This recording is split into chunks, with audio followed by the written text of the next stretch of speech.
সর্বকালের সেরা প্লেয়ারের পাশাপাশি অন্যতম ভদ্র প্লেয়ারও ছিলেন লিওনেল মেসি। ফুটবল ইতিহাসে অসংখ্য প্লেয়ার রয়েছে যারা তাদের ক্যারিয়ারে একটিও লাল কার্ড না দেখার কারণে ফুটবল ইতিহাসে সবচেয়ে ভদ্র প্লেয়ার হিসেবে পরিচিত। তবে সেই ফুটবলারগুলোর তালিকায় মেসি নেই। তিনি অন্যতম ভদ্র প্লেয়ার হলেও তিনি পেয়েছেন কিছু লাল কার্ড। এখনো পর্যন্ত মেসি তার ক্যারিয়ারে 3টি লাল কার্ড দেখেছে। 2টি লাল কার্ড দেখেছে তিনি আর্জেন্টিনার হয়ে, আর আরেকটি পেয়েছে তার প্রাক্তন ক্লাব বার্সেলোনার হয়ে। তো চলুন দেখে নেওয়া যাক লিওনেল মেসি এই 3টি লাল কার্ড কেন পেয়েছিল।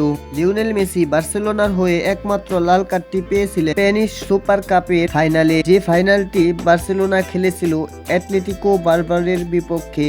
ম্যাচটিতে বার্সেলোনা এবং অ্যাটলেটিকের 90 মিনিটের পর 2-2 গোলের সমতায় থাকায় ম্যাচটি গড়িয়েছিল এক্সট্রা 20 মিনিটে, কিন্তু 93 মিনিটের মাথায় অ্যাথলেটিক ক্লাব বার্সেলোনাকে একটি গোল দিয়ে বসে। আর লিওনেল মেসি লাল কার্ডটি দেখেছিল 121 মিনিটে, মানে নির্দিষ্ট 120 মিনিটের পর অতিরিক্ত টাইমে পেয়েছিল লাল কার্ড। অবশেষে বার্সেলোনা 3-2 গোলে সেই ম্যাচটি হেরেছিল। মেসি আর্জেন্টিনার হয়ে প্রথম লাল কার্ডটি পেয়েছিল 15 আগস্ট 2005 সালে। আপনারা জানলে অবাক হবেন, লিওনেল মেসি আর্জেন্টিনার হয়ে অভিষেক ম্যাচে পেয়েছিল সেই লাল কার্ডটি। ম্যাচটি হয়েছিল আর্জেন্টিনা বনাম হাঙ্গেরির মধ্যে।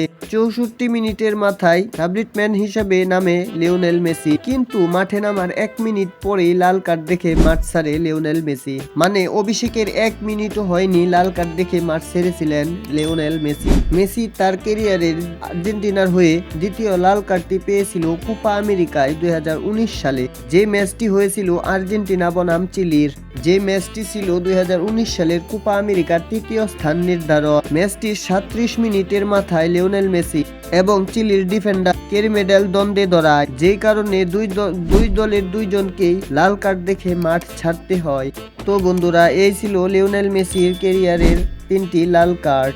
আপনারা যদি নেইমারের ক্যারিয়ারের লাল কার্ডগুলো দেখতে চান তাহলে অবশ্যই আমাদের এই চ্যানেলটি সাবস্ক্রাইব করে চ্যানেলের আগের ভিডিওতেই আমরা নেইমার জুনিয়রের লাল কার্ডগুলো দেখিয়েছি। আমাদের এই চ্যানেলে নতুন হয়ে থাকলে অবশ্যই আমাদের এই চ্যানেলটি সাবস্ক্রাইব করবেন এবং পাশে থাকা বেল আইকনটিতে ক্লিক করতে ভুলবেন না। আর ফেসবুক থেকে দেখে থাকলে অবশ্যই আমাদের এই পেজটি ফলো দিয়ে রাখবেন। ভালো থাকবেন, আল্লাহ হাফেজ।